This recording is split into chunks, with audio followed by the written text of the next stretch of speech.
আব্বা, ও জামাই বাবুজি, তা কেমন আছো? হয় আব্বা, মুই আইলাম আপনার দ্বারা একটা কিছু চাইতে। এখন হ্যাঁ কেমনে যে কি কমু, কি দিয়ে যে শুরু করবো হেই বুঝি না। এখন কত হইলো বাবা? তুমি অন্য কিছু দিয়ে শুরু করার বিচার চেষ্টা করে লাভ নেই, বুঝছো? তুমি মুখ দিয়ে শুরু করো।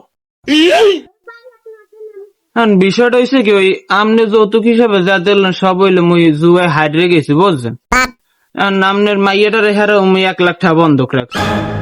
এখন আইলাম যদি আপনার দ্বারে আমনের বউডার আর কি মোর হাউড়ির দিতেন, হেরাও 2,00,000 টাকা বন্ধক রেখে যদি একটা দাইন মারতে পারতাম, আমার এবার একেবারে মনে করেন অগাধ বিশ্বাস আমি এই দিনে পাইয়েই যাম। আর পাইলেই আমি মনে করেন আমনের বউডারও ফেরত দিলাম, আমার বউডারও ফেরত আনলাম। এখন আপনি কি করেন?